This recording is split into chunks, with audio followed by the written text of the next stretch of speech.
Atheism کا جو فتنہ ہے دہریت کا اور خدا کے منکر ہونے کا اور ریلیجن سے برگشتہ ہونے کا، یہ بیسیکلی ریونج ہے کرسچینٹی کے فرسودہ عقائد کا، اور اسی کو میں نے ایڈریس کیا ہے مسئلہ نمبر 83B میں، ہو کریٹڈ گاڈ اور جدید شیطانی وسوسوں کا تحقیقی جائزہ۔ ہماری ویب سائٹ اہلسنتپاک.com پہ مسئلہ نمبر 83B ہے، جو دور حاضر میں جو لیڈنگ ایتھیسٹ ہیں پروفیسر رچرڈ ڈاکنس، جن کو میں ویسے پہلے غصے میں ڈانکنس ڈانکی کی وجہ سے کہتا تھا، لیکن میں آج وہ لفظ نہیں استعمال کرتا، پروفیسر رچرڈ ڈاکنس جو آکسفورڈ یونیورسٹی کے پروفیسر ہیں، انہوں نے کتاب لکھی ہے دا گاڈ ڈیلوژن، یعنی یہ گاڈ کا نظریہ جو ہے یہ آباء و اجداد سے بس سنا کے چل رہا ہے، اس کی کوئی حقیقت نہیں ہے۔ اس کے رد پہ میں نے تقریباً 2 گھنٹے کی ویڈیو ریکارڈ کروائی تھی مسئلہ نمبر 83B اہلسنتپاک.com پہ، بلکہ آپ یوٹیوب پہ جا کے سپیلنگ اگر صحیح لکھ دیں تو میرا ہر لیکچر کھل جاتا ہے، یوٹیوب خود کھولے گی۔ 83B کس طرح لکھنا ہوگا؟ 83-B- مسئلہ، MAS اور کاما اپاسٹرافی والا ALAH، بلکہ 83 مسئلہ بھی لکھ دیں تب بھی یہ کھل جائے گا۔ تو یہ بڑا آسان طریقہ ہے، ویب سائٹ پہ بھی جانے کی ضرورت نہیں، یوٹیوب میں لکھیں خود بخود کھل جائے گا۔ تو میں نے رچرڈ ڈاکنس کی جو کتاب ہے دا گاڈ ڈیلوژن، اس میں جو اس کی صحیح باتیں تھیں اس کو ایکسپٹ کیا ہے، اور جو غلط باتیں تھیں میں نے ان کا جواب دیا ہے الحمدللہ، علمی طریقے سے، کوئی گالی گلوچ والا معاملہ اس میں نے نہیں کیا۔ اب آ جائیے میرے بھائیو فتنہ جس کو میں نے ڈسکس کرنا تھا، آج کل کے کچھ نیو مرتدین ہیں جو مرتد ہوئے ہیں۔ ایک گورا مرتد ہوا، 16 سال کے بعد اسلام چھوڑا، اور اس نے بھی بس وہ جس کو کہتے ہیں نا مرغے کی ٹانگ پکڑ لینا، ایک مسئلے کو پکڑنا اس کو گھسیٹنا، یہ مسئلہ اس نے پہلے اٹھایا۔ اس کے بعد یہ بھینسا پیج والے جو فیس بک کے اوپر چلا رہے ہیں معاملات، انہوں نے اس کو جو ہے وہ ہوا دینی شروع کی۔ سیدہ صفیہ بنت حویی بن اخطب رضی اللہ تعالی عنہا وسلام اللہ علیہا، ام المؤمنین کے نکاح کے حوالے سے جو آپ صلی اللہ علیہ وآلہ وسلم کے عقد میں آئیں، تو ان کا یہ پوائنٹ آف ویو ہے۔ ویسے تو باتیں کئی ہیں، لیکن میں جو کسی کو جھوٹا ثابت کرنے کے لیے جو مین پوائنٹ آف ویو ہے وہ ایڈریس کر دیا جائے، باقی ساری چیزیں ضمنی ہو جاتی ہیں، ورنہ 1-1.5 گھنٹہ لگ جائے گا، میں ان چیزوں کو سکپ کر رہا ہوں۔ ان کا پوائنٹ آف ویو یہ ہے کہ آپ صلی اللہ علیہ وآلہ وسلم نے سیدہ صفیہ بنت حویی رضی اللہ تعالی عنہا کے ساتھ نکاح کیا، اس حال میں کہ چونکہ وہ یہودیہ تھیں، ان کے نئی شادی ہوئی تھی، بخاری مسلم میں آتا ہے، میں حدیث کے نمبر بھی بتا دیتا ہوں، اور غزوہ خیبر کے دوران ان کا جو شوہر تھا وہ قتل ہو گیا، اور یہ لونڈی بن کے جنگی قیدی بن کے آئیں، اور آپ صلی اللہ علیہ وآلہ وسلم نے ان کو آزاد کر کے ان کی آزادی، ان کا حق مہر جو ہے وہ رکھا گیا، اور ان کے ساتھ نکاح فرما لیا۔ ان کا مین اعتراض اس میں یہ ہے کہ آپ صلی اللہ علیہ وآلہ وسلم نے نعوذ باللہ من ذالک قرآنی حکم کو توڑا ہے۔ قرآن میں تو آیا ہے کہ جن عورتوں کے شوہر فوت ہو جائیں یا جو طلاق یافتہ عورتیں ہیں وہ بھی، ان کی جب تک عدت نہ گزرے، جو خاص اسپیسیفک پیریڈ آف ٹائم ہے جس کے اندر دوسرا نکاح نہیں کیا جا سکتا، تو وہ عورت دوسرا نکاح نہیں کر سکتی۔ تو آپ صلی اللہ علیہ وآلہ وسلم نے وہ عدت کی مدت گزارے بغیر کیوں دوسرا نکاح کر لیا ان کے ساتھ، یعنی پہلا شوہر تو ان کا قتل ہو گیا تھا، اور اگر وہ آپ کہتے ہو کہ یہ آپ کے نبی کے لیے خاص ہے، تو جب آپ کا نبی خود قرآن پہ عمل نہیں کر رہا تو وہ دوسروں کو کیسے کہے گا کہ قرآن پہ عمل کرے؟ وَلِعَوْذُ بِاللَّهِ تعالی۔ اعتراض بڑا جینون ہے، لیکن جب میں جواب دوں گا تو آپ کو پتا چلے گا کہ بالکل جھوٹا اعتراض ہے آپ صلی اللہ علیہ وآلہ وسلم کی مبارک ذات کے اوپر۔ اب میں اس کو سٹیپ وائز کلیئر کروں گا تاکہ آپ کو بات سمجھ آ جائے۔ ظاہر ہے اس میں کئی لوگ ایسے بھی ہوں گے جن کو بات سمجھانے کے لیے تھوڑی سی ڈیپتھ میں جانا ضروری ہے۔ پہلے تو اصولی بات سمجھ لیں ہمارے محبوب صلی اللہ علیہ وآلہ وسلم کے حوالے سے۔ ہمارے محبوب صلی اللہ علیہ وآلہ وسلم کی شخصیت وہ ہے جس پہ کوئی 1 یا 2 کیمرے فٹ نہیں تھے، ہزاروں کیمرے فٹ تھے ہمارے نبی صلی اللہ علیہ وآلہ وسلم کی مبارک ذات پہ، صحابہ کرام علیہم رضوان کی شکل میں، جو سفر و حضر میں ہر وقت آپ کو کلوزلی واچ کرتے تھے۔ آپ کی کئی بیویاں جو آپ صلی اللہ علیہ وسلم کی خلوت کی ساتھی تھیں، آپ صلی اللہ علیہ وآلہ وسلم کی وفات کے بعد کتنے سال تک زندہ رہیں؟ سیدہ ام سلمہ آپ صلی اللہ علیہ وسلم کی وفات کے بعد کم از کم 53 سال تک زندہ رہیں، واقعہ کربلا کے بعد بھی 64 ہجری میں وہ فوت ہوئی۔ سیدہ عائشہ سب سے لاڈلی بیوی وہ آپ صلی اللہ علیہ وسلم کی وفات کے بعد 47 سال تک زندہ رہیں، 58 ہجری کے اندر فوت ہوئی۔ بیوی سے زیادہ انسان کے کوئی کلوز نہیں ہوتا۔ ان ساری بیویوں میں سے کوئی ایک بیوی تو ایسی ہوتی جو بتاتی کہ نعوذ باللہ من ذالک، یہ جو کچھ انہوں نے کیا یہ نعوذ باللہ سب کچھ ڈھکوسلا تھا اور یہ خلوت میں اس طرح کا انسان تھا، نعوذ باللہ۔ کوئی صحابی جو شروع سے آپ کے ساتھ اٹیچ ہو اور آپ کی وفات تک اٹیچ رہا ہو، ان میں سے کوئی بندہ مرتد ہو جاتا، مرتد ہوئے وہ بالکل فتح مکہ پہ معافی مانگ کے مسلمان جو اس وقت دنیاوی لالچ میں آئے تھے وہ مرتد ہوئے، واقعی کہ یہ صاحب مرتد ہوئے، لیکن وہ اور لوگ ہیں۔ وہ میرا مسئلہ نمبر 96 ریکارڈ ہے، عظمت صحابہ رد المنافقین اور سنی شیعہ کے اختلاف کا تحقیقی جائزہ، جسے شوق ہو اہل سنت پاک .com ہماری ویب سائٹ پہ دیکھ سکتا ہے، وہ الگ معاملہ ہے۔ لیکن جو شروع سے ساتھی رہے ایک بندہ بھی بتائیں جو مرتد ہوا ہو، اور ورنہ تو بڑا اچھا موقع تھا جبکہ سب کے سب لوگ مرتد ہو رہے تھے، ہزاروں لوگ، اور آپ صلی اللہ علیہ وسلم نے جو اپنے مبارک دور کے اندر عرب میں غلبہ حاصل کر لیا تھا، اتنے لوگ ہزاروں کی تعداد میں مرتد ہو گئے، حتیٰ کہ سیدنا عمر کے بھی پاؤں لڑکھڑا گئے۔ حضرت ابوبکر صدیق نے کہا ہمارے نبی کا وعدہ ہے ہمارے ساتھ، اللہ تعالیٰ ہمیں رومن امپائر بھی دے گا، پرشین امپائر بھی دے گا، میں اکیلا مجھے لڑنا پڑا میں سارے محاذوں پہ جا کے لڑوں گا۔ اتنا کانفیڈنس صحابہ کے اندر موجود تھا۔ یعنی وہ شخص جب دنیا سے گیا ہے، عرب کے اکثر قبائل جو ہیں وہ مرتد ہو گئے، سوائے چند ہزار جو صحابہ تھے ان کے، اور وہ نبی جاتے ہوئے کہہ گیا کہ ان قریب جو ہے رومن امپائر بھی گر جائے گی، پرشین امپائر بھی، 2/3 ورلڈ پہ جن کی حکومتیں تھیں، اتنی بڑی پریڈکشن کر گیا اور خود چلا گیا دنیا سے۔ پوائنٹ ٹو بی نوٹڈ، دنیا میں جتنے بڑے بڑے حکمران آئے نا، سکندر اعظم آیا یا چنگیز خان آیا، ان کی زندگیوں میں انقلاب آئے ہوئے ہیں۔ یہ ہے ایک مذہبی لیڈر کا فرق اور ایک سیاسی لیڈر کا فرق۔ آپ صلی اللہ علیہ وسلم بیک وقت مذہبی لیڈر بھی تھے، سیاسی لیڈر بھی تھے۔ آپ کی زندگی میں اگر عروج آ جاتا تو لوگ کہتے ہیں پہلے بھی کتنے عروج آئے ہیں یار، یہ بھی ایک بڑا جنگجو تھا جس نے عرب کو ایک جھنڈے کے تلے جمع کر کے تو جو ہے 2 سپر پاور الٹ دی، یہ کون سا بڑا مسئلہ تھا؟ عربوں کے اندر 2 کمزوریاں تھیں، ایک تو وہ علمی اعتبار سے جاہل تھے، اور دوسرا طوائف الملوکی تھی ان کے اندر، یعنی کہ ہر قبیلہ دوسرے کے ساتھ لڑتا تھا، ہر قبیلہ دوسرے کے ساتھ لڑتا تھا، آپس میں لڑتے مرتے رہتے تھے۔ یہ اللہ نے 2 کمزوریاں ان کی دور کر دی، اور ان کی جو ایک خوبی تھی کہ جب وہ کسی بات کو قبول کرتے تھے تو اس کے لیے جان بھی دینے کے لیے تیار ہو جاتے تھے۔ ابو جہل نے دیکھا جان دی ہے غزوہ بدر میں، کوئی بھی مشرکین عرب میں سے منافق نہیں تھا، یہ منافق سارے یہودی تھے مدینے میں جا کے، اس نے اپنی غلط کاز کے لیے بھی جان دے دی۔ یہ اتنے جیدار لوگ تھے عربی، قریش مکہ، یہ ان کے اندر خوبی تھی، کمزوری تھی، جاہل تھے اور علم نہیں تھا ان کے پاس، اور دوسرا آپس میں لڑتے رہتے تھے۔ ان کو کسی ایک لیڈر کی ضرورت تھی جو ان سب کو اکٹھا کر دے، اور ایک ایسے علم کی ضرورت تھی کہ یہ علمی طور پہ ان کا کوئی مقابلہ نہ کر سکے۔ اللہ نے لیڈر دیا تو نبی دیا، امام الانبیاء دیا، خاتم النبیین دیا صلی اللہ علیہ وآلہ وسلم صلاۃ تسلیما کثیرا کثیرا، اور علم دیا قرآن کی شکل میں ان کی اپنی زبان میں۔ اور بھائیو، جس نے سورۃ المائدہ سورۃ النساء پڑھ لی ہوئی ہے، کوئی جیوز اور کرسچنز، اور سورۃ البقرہ پڑھ لیے، کوئی جیوز اور کرسچن کا کوئی عالم بھی اس کے سامنے کھڑا ہو سکتا ہے علمی دلائل میں؟ ان امیین کو، ان کو ان پڑھ امی کہا جاتا تھا، ان پڑھ لوگ، ان کو اللہ تعالیٰ نے کس طریقے سے اٹھایا کہ دنیا حیران ہو گئی۔ علم مل گیا قرآن کی شکل میں ان کی اپنی زبان میں، جنہوں میں پنجابی کہوں نا کھنگڑ نہیں کرتے اندر کسی نے، علمی طور پہ بھی، اور ایک لیڈر دے دیا جس کے نیچے سب جمع ہوئے، اسلحہ کچھ بھی نہیں تھا۔ انہوں نے رومن اور پرشین امپائر کے اسلحے ان سے چھین کے تینوں براعظموں میں اسلام کو صرف 8 سالوں کے اندر، آپ صلی اللہ علیہ وسلم کی وفات کے بعد 8 سالوں کے اندر 3 براعظموں میں مسلمانوں کی حکومت سیدنا عمر فاروق رضی اللہ تعالیٰ عنہ علیہ السلام کے دور مبارک میں پہنچ چکی تھی۔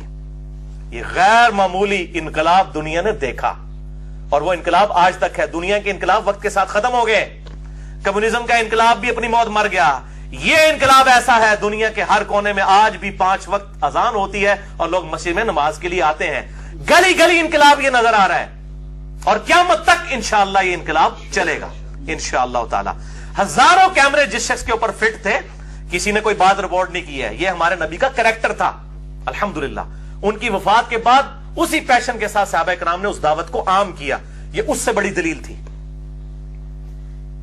آپ صلی اللہ علیہ وسلم کی حقانیت کی کہ آپ کی پروفیسیز آپ کی وفات کے بعد پوری ہوئی. ایک تو ہے آپ کی زندگی میں، وہ تو آپ کی لیڈرشپ بھی ہو سکتی تھی، لیکن آپ کی وفات کے بعد آپ کی پریڈکشنز، پروفیسیز، آپ کی مستقبل کی خبریں من و عن اسی طریقے سے پوری ہونا، اس چیز کا ثبوت ہے کہ آپ اللہ کے پیغمبر ہیں صلی اللہ علیہ وآلہ وسلم.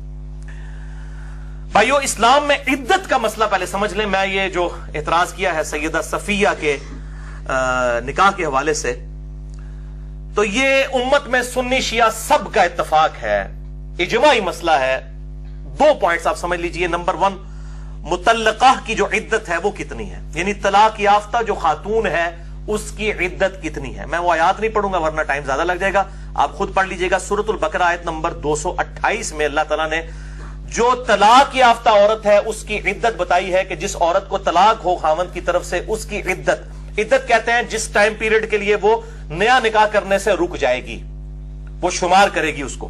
عدہ، عدد کا لفظ اردو میں بھی استعمال ہوتا ہے، یعنی پیریڈ آف ٹائم. وہ عدت ہے 3 طہر یا 3 حیض، یعنی 3 دفعہ حیض آ کے عورت پاک ہو. سورۃ البقرہ آیت نمبر 228 میں مطلقہ عورت کی عدت آئی ہے. اور دوسری چیز وہ ہے بیوہ کی عدت. وہ سورۃ البقرہ کی آیت نمبر 234 میں آئی ہے کہ بیوہ عورت جس کا خاوند مر جائے اس کی جو عدت ہے وہ 4 مہینے اور 10 دن ہے. یہ عدت بھی ہے اور اس کا سوگ بھی ہے. 4 مہینے 10 دن. لیکن ان دونوں کیسز میں، چاہے مطلقہ ہو، طلاق یافتہ خاتون ہو، چاہے بیوہ ہو، اس کی عدت فوراً ہی ختم ہو جائے گی اگر وہ عورت حاملہ ہے اور وضع حمل اس کا ہو جائے، یعنی بچہ پیدا ہو جائے، چاہے جس دن اس کا خاوند مرا ہے یا جس دن اس کے خاوند نے اسے طلاق دی اسی دن اگر اس کے ہاں اولاد ہو جائے. تو یہ ایکسیپشن اللہ تعالیٰ نے قرآن حکیم میں دے دی ہے سورہ الطلاق آیت نمبر 4 میں. اعوذ باللہ من الشیطان الرجیم، بسم اللہ الرحمن الرحیم. وَأُولَاتُ الْأَحْمَالِ أَجَلُهُنَّ أَن يَضَعْنَ حَمْلَهُنَّ، اور حاملہ عورتوں کی عدت یہ ہے کہ وہ اپنا حمل جو ہے اس کا وضع کر لیں، یعنی حمل ظاہر ہو جائے، ان کی اولاد پیدا ہو جائے. یہ حاملہ عورتوں کی عدت ہے قرآن حکیم سورہ الطلاق آیت نمبر 4 میں. چاہے وہ مطلقہ تھی چاہے بیوہ تھی، دونوں صورتوں میں یہ معاملہ ہوگا. ویسے تو اب بیوہ ہے 4 مہینے 10 دن ہے، لیکن اگر وہ پریگنٹ تھی تو 8 مہینے بعد کہیں یا 9 مہینے بعد اولاد اس کے ہوتی ہے تو وہ 9 مہینے انتظار کرے گی. اور دوسری طرف اگر اسی دن وہ ڈیلیوری ہو جاتی ہے تو اس کی اللہ تعالیٰ نے ایکسیپشن دیا، اب وہ سوگ بھی نہیں کرے گی، سوگ بھی ختم. اور اسی کانٹیکسٹ میں ایک حدیث بھی ہے، صحیح بخاری اور صحیح مسلم کی متفقون علیہ حدیث ہے. صحیح بخاری میں 5330 اور صحیح مسلم میں 3723 اور مشکات میں بھی الحمدللہ موجود ہے 3328. انسائکلوپیڈیا آف حدیث مشکات کے اندر. سیدہ سبیہ رضی اللہ تعالی عنہ صحابیہ تھی، ان کے خاوند ایک صحابی تھے، وہ فوت ہو گئے. تو چند دن کے بعد ان کے ہاں بچہ پیدا ہوا، چند دن کے بعد. اور اس حدیث کے راوی سیدنا مسور بن مخرمہ اور ام سلمہ ہیں رضی اللہ تعالی عنہما. تو وہ آپ صلی اللہ علیہ وسلم کے پاس آئیں کہ یا رسول اللہ صلی اللہ علیہ وسلم میں نے بچہ جنا ہے، اور ان کو قرآن کی آیت پتا تھی سورہ الطلاق کی آیت نمبر 4 کہ جو عدت ہے وہ حمل والی کی یہ ہے کہ حمل ظاہر ہو جائے. یہ لفظ ہے حمل، میم کے اوپر جزم ہے، یہ مولویوں کے لیے بتا رہا ہوں. حمل اس کا ظاہر ہو جائے تو اس کی جو عدت ہے وہ ساتھ ہی ختم ہو جائے گی. اب قرآن حکیم میں یہ کلیریفیکیشن نہیں تھی کہ یہ مطلقہ کی بات ہو رہی ہے یا بیوہ کی. اب وہ تو تھی بیوہ کی تو اس سے بھی زیادہ ہے نا، 4 مہینے 10 دن ہے. مطلقہ کی تو 3 تو رہا ہے، 3 مہینے تقریباً. تو اب یہ بیوہ عورت تھی تو 4 مہینے 10 دن، اور اس کا تو خاوند بھی مرا ہوا تھا، اس کو تو سوگ بھی کرنا چاہیے تھا. تو نبی صلی اللہ علیہ وسلم نے قرآن حکیم کی اسی آیت کے تحت اس کو حکم عام فرمایا اور فرمایا کہ تمہیں اجازت ہے تم نکاح کر لو، اور اس نے نکاح کر لیا. یعنی چاہے مطلقہ ہو چاہے بیوہ ہو، اگر وضع حمل ہو جائے، چاہے اسی دن ہو یا 1 دن بعد ہو، نہ وہ 4 مہینے 10 دن کی عدت کرے گی اور نہ ہی وہ 3 طہر والی عدت کرے گی اگر وہ مطلقہ ہے، اور اگر بیوہ ہے تو 4 مہینے 10 دن والی عدت اس کی، سوگ بھی ساتھ، یہ ایکسیپشن ہے جو ختم ہو جائے گا۔ اب آ جائیں کافروں کی طرف سے جو لونڈیاں ہیں، ان کے ساتھ اگر کوئی نکاح کرے، جو کہ سیدہ صفیہ بنت حویی بن اخطب کا کیس ہے، ان کا کیا معاملہ ہوگا؟ اب لونڈیوں کا جو ایشو ہے میرے بھائیوں، اس پہ گھنٹوں بولا جا سکتا ہے، لیکن میں نے پہلے بھی ایک میرا کلپ بھی چڑھا ہوا ہے، پولیٹیکل سسٹم آف اسلام پہ 2 کتابیں ہیں، اور دونوں ہی مولانا مودودی رحمہ اللہ تعالی نے لکھی ہیں، الجہاد فی الاسلام اور خلافت و ملوکیت، یہ 2 کتابیں، اور الجہاد فی الاسلام میں انہوں نے ان لونڈیوں کا جو معاملہ ہے، اور اس طریقے سے صحابہ کرام پرشین امپائر اور رومن امپائر پہ کیوں چڑھ دوڑے تلوار کے زور کے اوپر، ان سارے ایشوز پہ جو کافروں کے اعتراضات تھے، کافروں کی کتابوں سے، ہندوؤں کی وید جو تھی ان سے، اور اس طریقے سے اولڈ ٹیسٹمنٹ نیو ٹیسٹمنٹ سے حوالے دیے، جتنے آج ڈاکٹر ذاکر نائک احمد دیدار صاحب جتنے حوالے پیش کر رہے ہیں نا، یہ 1925 میں جو کتاب مولانا مودودی کی چھپی تھی، جس پہ ڈاکٹر اقبال شاعر مشرق نے تقریر لگائی تھی، اور اس وقت صرف 22 سال عمر تھی مولانا مودودی کی، اور انہوں نے کہا تھا کہ یہ شخص مسلمانوں کو لیڈ کرے گا، الجہاد فی الاسلام، تقریباً 500 صفحوں کی وہ کتاب ہے، اور وہ پوری دنیا میں اس کے ساتھ کی اور کوئی کتاب پروڈیوس نہیں کی گئی۔ یہ لونڈیوں کا سارا ایشو اس میں انہوں نے ریزالو کیا ہے، میں صرف وہ کتاب ریفر کر رہا ہوں۔ بال یہاں پہ میں حدیث بتا دوں کہ لونڈیوں کی جو عدت کتنی ہے۔ اگر کوئی لونڈی مسلمانوں کے قبضے میں آئی، یعنی لونڈی وہ ہوگی جو مسلمانوں سے میدان جنگ میں لڑنے کے لیے مرد آئے ہیں اور ان کی عورتیں بھی ساتھ آئی ہوئی ہیں، تو ظاہر ہے وہ مسلمانوں سے لڑنے کے لیے آئی ہوئی ہیں نا، تو ایسوں کے جب مرد شکست کھا جائیں گے یا مر جائیں گے، دونوں کیسز میں ان کی عورتوں کو مسلمان لونڈیاں بنائیں گے۔ اب یہ سسٹم تقریباً وہ ایبسلیٹ ہو چکا ہے، اب یہ الگ معاملہ ہے، بہرحال اس وقت یہ تھا معاملہ، تو وہ لونڈیاں بنائی جائیں گی۔ اب ظاہر ہے جب لونڈیاں بنائی جائیں گی تو مسلمان ان کے ساتھ بغیر نکاح کے بھی صحبت کر سکتے ہیں، اور ترغیب دلائی گئی، بخاری و مسلم کی متفق علیہ حدیث ہے، جو لونڈی کو آزاد کر کے نکاح کر لے اللہ تعالیٰ اسے ڈبل اجر عطا فرمائے گا، ترغیب دلائی گئی۔ اور آپ صلی اللہ علیہ وسلم نے خود ایک مثال بھی سیٹ کر دی سیدہ صفیہ کے کیس میں، ورنہ لونڈیوں کو لوگ اس طریقے سے اتنا سٹیٹس نہیں دیا کرتے تھے۔ تو لونڈیوں کی عدت کتنی ہوگی، اس حوالے سے صحیح حدیث ہے مسند احمد میں، سنن ابی داؤد میں، سنن دارمی میں، اور اس کی پوری صحیح سند جو ہے وہ سنن ابی داؤد الطیالسی میں موجود ہے، اور مشکات میں الحمدللہ یہ انسائکلوپیڈیا آف حدیث، اس میں انٹرنیشنل نمبر کے مطابق 3338 نمبر حدیث ہے مشکات کے اندر، انہی 4 بکس کے حوالے سے، کہ جو حاملہ جو لونڈیاں ہیں ان کا وضع حمل آپ صلی اللہ علیہ وسلم نے فرمایا اس کا انتظار کیا جائے گا، اس کے بعد نکاح ہو سکتا ہے۔ لیکن یہ جو حاملہ چاہے لونڈی ہو چاہے کوئی اور عورت ہو، جب وضع حمل ہوگا نکاح تو ہو سکتا ہے، لیکن اس کے ساتھ ازدواجی تعلق اس وقت قائم ہوگا جب وہ نفاس کا پیریڈ گزار لے گی 40 دن، یہ ذرا ذہن میں رکھیے گا، نکاح ہو جائے گا لیکن صحبت نہیں ہو سکتی۔ اور یہ جو الفاظ ہیں کہ لونڈیاں جو حاملہ ہیں ان کے وضع حمل جو ہے وہ اس کا انتظار کیا جائے ان سے صحبت کے لیے، صحیح مسلم میں بھی یہ الفاظ موجود ہیں، مسلم میں 3562 اور مشکات میں 3337۔ آپ صلی اللہ علیہ وسلم نے فرمایا کہ میں چاہتا ہوں ایسے لوگوں پر لعنت کروں، اور ایسی لعنت کروں کہ ان کی قبر تک جائے، کہ جو لوگ حاملہ عورتوں کے ساتھ، لونڈیوں کے ساتھ، عورتوں کے نہیں لونڈیوں کے ساتھ جو ہے وہ صحبت کرتے ہیں، اور جو عورت اپنی بیوی حاملہ ہے اس کے ساتھ تو صحبت ہو سکتی ہے، یہ لونڈیوں کی بات ہو رہی ہے جب تک ان کا وضع حمل نہ ہو جائے۔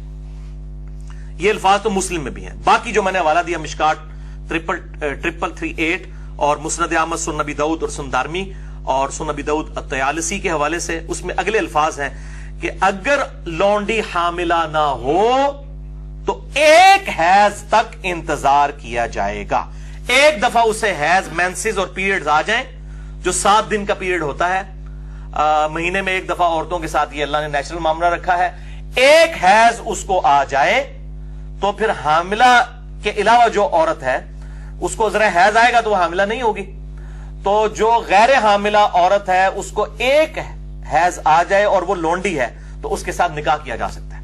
یعنی اگر وہ لونڈی قبضے میں اس حال میں آئی کہ وہ حیض کی حالت میں تھی تو معاملہ کلیئر ہے، پھر جیسے ہی وہ 6 یا 7 دن کے بعد حیض اس کا ختم ہو جائے، پیریڈز ختم ہو جائے، تو 7 دن کے بعد بھی نکاح ہو سکتا ہے۔ اور اگر وہ نہیں تھی تو اس کے طہر کی حالت میں تھی تو اس کے بعد حیض آیا تو زیادہ 1 مہینے ہی ہوگا، اس سے زیادہ تو نہیں ہوگا، تو حیض کے بعد اس کے ساتھ نکاح کیا جا سکتا ہے۔ اور یہی سیدہ صفیہ کے کیس میں ہوا۔ اس کے لیے جو ٹرم استعمال ہوئی ہے احادیث میں وہ ہے استبراء، تو میرے بھائیو اسے شریعت کی ٹرم کے اندر اس کے لیے ایک ٹرم استعمال ہوتی ہے جو عورتیں حاملہ نہیں ہیں اور وہ لونڈیاں ہیں، غیر حاملہ لونڈیاں، ان کے لیے ایک ٹرم استعمال ہوتی ہے استبرائے رحم. یہ لفظ ہے رحم، یوٹرس. استبراء یعنی برات، خالی ہونا، یعنی اس چیز کو انشور کرنا کہ ایسی عورت کا جو رحم ہے یعنی اس کی یوٹرس جو ہے وہ خالی ہے، یعنی اس میں بچے والا معاملہ نہیں ہے، وہ پریگننٹ نہیں ہے. لونڈی کے لیے اس کو انشور کیا جائے گا، اور وہ انشور کرنے کا طریقہ میں نے اس حدیث کے تحت بتا دیا کہ جو غیر حاملہ لونڈی ہے اس کے لیے ایک حیض کا انتظار کیا جائے گا. یعنی جب وہ اسپیسیفک پیریڈ آف ٹائم گزر جائے گا، وہ 7 دن کے لیے حیض آتا ہے، اس کے بعد جب وہ طہر میں آ جائے گی طہارت کی حالت میں، تو پھر اس کے ساتھ نکاح ہو سکتا ہے. یہ مطلقہ والا ایشو بھی نہیں ہے اور نہ بیوہ والا ایشو ہے. لہٰذا یہ جو آپ صلی اللہ علیہ وآلہ وسلم کے اوپر ایلیگیشن لگائی گئی کہ آپ صلی اللہ علیہ وآلہ وسلم نے ایک بیوہ عورت کے ساتھ جس کا خاوند جو ہے وہ قتل ہو چکا تھا غزوہ خیبر میں، تو وہ یہ سمجھ رہے تھے کہ شاید اب چونکہ یہ بیوہ ہے تو 4 مہینے 10 دن اس کی عدت ہونی چاہیے، اس کے بعد آپ صلی اللہ علیہ وسلم نکاح کریں، تو وہ بیوہ اس حکم میں داخل ہی نہیں ہے. وہ ہے لونڈی، اور وہ ہے جنگی لونڈی جو جنگ کرنے کے لیے اللہ کے نبی کے خلاف آئی ہوئی ہے، اور اس دوران وہ قید ہو کر آپ صلی اللہ علیہ وآلہ وسلم کے پاس آئی ہیں. تو ان کا جو پاک ہونے کا پیریڈ ہے وہ ایک حیض ہے جسے استبرائے رحم کہا جاتا ہے، یعنی انشور کرنا کہ یوٹرس ان کی جو ہے وہ خالی ہے. تو یہ میرے بھائیو سیدہ جو صفیہ بنت حویی بن اخطب رضی اللہ تعالی عنہ وعلیہ السلام، ان کی نئی نئی شادی ہوئی تھی غزوہ خیبر کے موقع پر ہی، ابھی نئی نئی دلہن بنی تھی، اور ان کا خاوند ظاہر ہے کہ وہ مسلمانوں سے لڑنے کے لیے آیا، وہ قتل ہو گیا، اور اس کے بعد یہ جنگی قیدی لونڈی بنا کر لائی گئیں. اسی دوران سیدنا دحیہ کلبی رضی اللہ تعالیٰ عنہ، جن کی شکل میں حضرت جبرائیل علیہ السلام بھی آیا کرتے تھے جب انسانی شکل میں آتے تھے. یہ پوری ڈیٹیل میں آپ کو حدیث کا ریفرنس بھی پہلے بتا دیتا ہوں تاکہ آپ کو بات سمجھنے میں آسانی ہو. یہ حدیث صحیح بخاری میں کم از کم اس کے 2 طرق موجود ہیں، 2 سے زیادہ ہیں، لیکن جو ڈیٹیل والے ہیں وہ 2 ہیں. انٹرنیشنل نمبر کے مطابق 371 اور 4211، اور صحیح مسلم میں 3 اس کے طرق ہیں. انٹرنیشنل نمبر کے مطابق 3497، 3500 اور 3501. یہ بخاری اور مسلم کی متفقن علیہ حدیث ہے، اور اس کے اندر یہ پوری ڈیٹیل موجود ہے سیدہ صفیہ بنت حویی بن اخطب رضی اللہ تعالی عنہا کے حوالے سے. تو سیدنا دحیہ کلبی رضی اللہ تعالیٰ عنہ نے نبی صلی اللہ علیہ وسلم سے خواہش کی کہ یا رسول اللہ مجھے بھی ایک جنگی لونڈی دیں. آپ نے فرمایا جنگی لونڈیوں میں سے جو ہے پسند کر کے لے لو. تو انہوں نے ایک لونڈی پسند کی، اور وہ یہی تھی سیدہ صفیہ. تو کسی دوسرے صحابی نے آ کر عرض کیا اللہ کے محبوب صلی اللہ علیہ وآلہ وسلم، یہ سارے طریق اکٹھے ہیں، ان سب کو جمع کریں. بالکل اس کو غلط رنگ دینے کی کوشش کرتے ہیں جو آپ صلی اللہ علیہ وسلم کی شان پہ کیچڑ اچھالنا چاہتے ہیں. اس میں الفاظ ہیں، وہ صحابی نے مشورہ دیا یا رسول اللہ صلی اللہ علیہ وآلہ وسلم، اس طرح ایک اعلی خاندان کی عورت ہے جو بنو قریظہ اور بنو نذیر، عربی میں نذیر کہتے ہیں، ضاد ہے، اس کا جو سردار ہے وہ اس کی بیٹی ہے صفیہ بنت حویی. تو یہ آپ نے اس صحابی کو دے دی ہے دحیہ کو، یہ تو اس قابل ہے کہ آپ اسے اپنی لونڈی بنا لیں. یعنی ظاہر عرب قبائل کے اندر ایک بڑی وہ خاندان کا اونچا ہونا، اس کی بڑی ایک اہمیت تھی، اور اسلام نے بھی اس کو انڈورس کیا. اس کی بنیاد پہ نفرت نہ کی جائے، لیکن کہا گیا کہ اپنے کفر میں شادی کرو، جو صحیح بخاری میں حدیث ہے. اب یہ تو نہیں ہے کہ ایک ایئر کنڈیشن کمرے میں رہنے والی لڑکی کی ایک جھونپڑی والے لڑکے کے ساتھ شادی کی جائے، ایسا نہیں ہو سکتا، پاسبل نہیں. ہم پلہ ہونا چاہیے، ہو مطلب جائز تو ہے، لیکن ہم پلہ والا معاملہ اسلام جو ہے وہ نیچر کے اوپر ہے، نیچر اس کی اجازت نہیں دیتی ہے. اگر کوئی کر لے گا تو جواز ہے، اگر نہیں کرتا تو کوئی مسئلہ نہیں ہے. لیکن بہتر یہ ہے کہ کفر میں ہم پلہ لوگوں میں شادی کی جائے. تو آپ صلی اللہ علیہ وسلم نے ان کی عزت افزائی بھی فرمائی. ظاہر سردار کی وہ بیٹی تھی، سیدنا ہارون علیہ السلام کی نسل میں سے تھی، وہ یہودیہ تھیں، بعد میں خیر انہوں نے اسلام قبول کر لیا. آج تو ہماری ماں ہے ام المومنین سیدہ صفیہ بنت حیی رضی اللہ تعالی عنہا و سلام اللہ علیہا. بہرحال آپ صلی اللہ علیہ وآلہ وسلم نے جو ہے ان کا مشورہ قبول کیا اور کہا کہ اس کو لے کر آؤ اس لونڈی کو. آپ صلی اللہ علیہ وسلم نے ان کی طرف دیکھا اور آپ صلی اللہ علیہ وسلم نے ان کو پسند فرمایا. اور پھر آپ صلی اللہ علیہ وسلم نے وہ جو دوسرے صحابی تھے جن سے وہ لونڈی لی تھی جو پسند کر چکے تھے, اب ان کی ظاہر دل جوئی کرنی تھی, تو آپ صلی اللہ علیہ وسلم نے فرمایا کہ ٹھیک ہے تم اس کے بدلے میں کوئی اور لونڈی لے لو. بہرحال وہ 7 لونڈیاں اس کے بدلے میں وہ لے کر وہ راضی ہوئے. تو وہ 7 لونڈیاں خیر انہوں نے لی اور آپ صلی اللہ علیہ وسلم نے ان کو لیا, سیدہ صفیہ کو اور سیدہ ام سلیم رضی اللہ تعالی عنہا جو سیدنا انس ابن مالک کی ماں تھی ان کے حوالے کیا کہ اس کے پاس تم وقت گزارو. اور انہوں نے ہی پھر ان کا بناؤ سنگھار کیا اور پھر کچھ عرصے کے بعد مدینہ شریف آنے سے پہلے ہی جو ہے وہ ان کا پاکی والا پیریڈ سٹارٹ ہوا اور آپ صلی اللہ علیہ وسلم نے ان کے ساتھ نکاح فرمایا اور پھر ان کے ساتھ صحبت بھی فرمائی. اگلے دن پھر آپ صلی اللہ علیہ وسلم نے ان کا ولیمہ بھی کیا.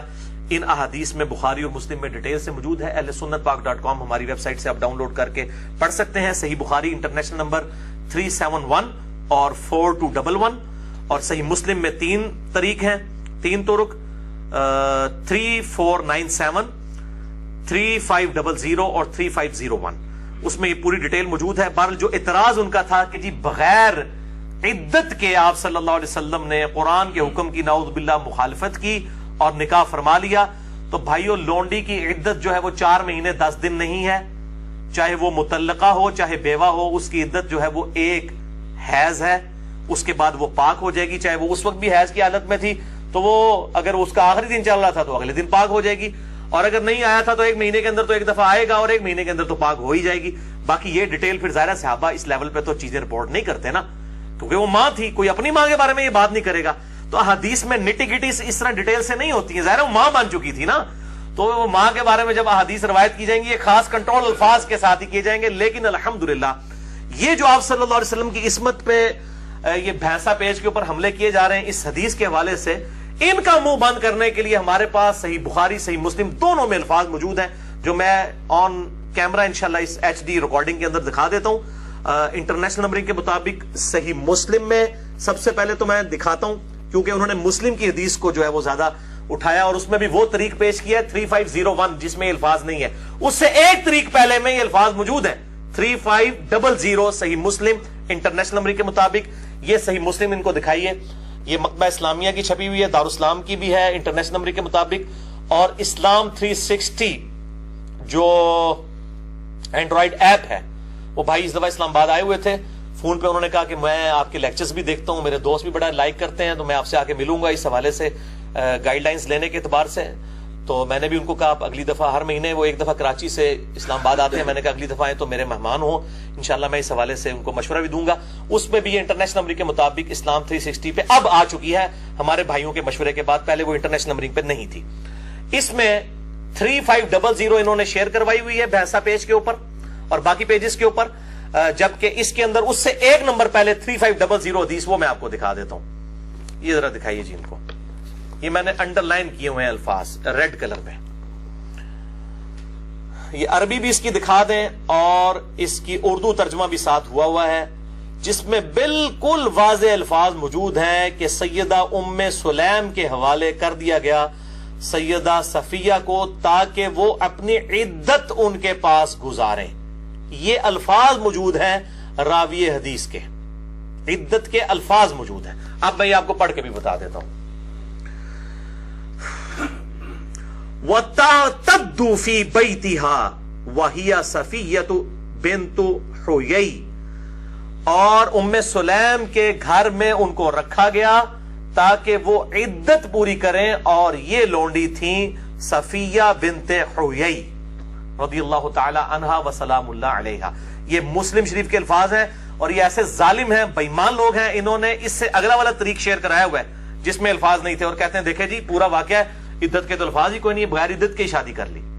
یعنی دھوکہ دیتے ہیں نا, مطلب پک اینڈ چوز کرتے ہیں, قطع برید کرتے ہیں, آؤٹ آف کانٹیکسٹ چیزوں کو پیش کرتے ہیں. اور بخاری میں تو اس سے بھی آگے الفاظ ہیں, وہ بھی میں آپ کو فزیکلی دکھا دیتا ہوں. یہ میرے بھائیوں صحیح بخاری انٹرنیشنل نمبرنگ والی, جو پوری دنیا میں اب سٹینڈرائز ہو چکی ہے نمبرنگ. صحیح بخاری جو 8 جلدوں میں ہماری ویب سائٹ پہ بھی اہلسنتپاک.com پہ موجود ہے. یہ اس کی میرے پاس ہے اس وقت 5ویں جلد. اس کے اندر وہ حدیث موجود ہے. میں انٹرنیشنل نمبر بتا رہا ہوں, وہ آپ کو خود بخود PDF سے مل جائے گا.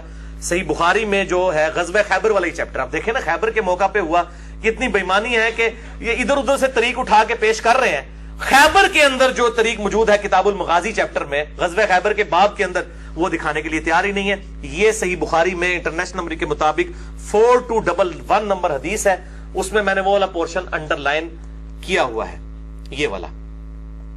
صرف اسی پیج کو ٹارگٹ کیجئے, عربی بھی اور اس کی اردو ترجمہ بھی صحیح بخاری کے اندر 4211 انٹرنیشنل نمبر کے مطابق صحیح بخاری میں یہ حدیث موجود ہے. اب یہ الفاظ بھی میں اس کے ورڈ بائی ورڈ اس کو پڑھ کے بتا دیتا ہوں آپ کو. الفاظ کیا ہیں؟ واضح طور پہ الفاظ ہیں حلت.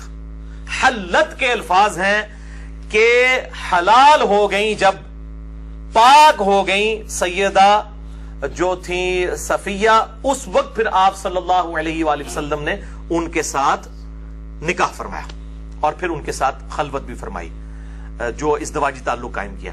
تو اس میں لفظ حلت کے الفاظ موجود ہیں.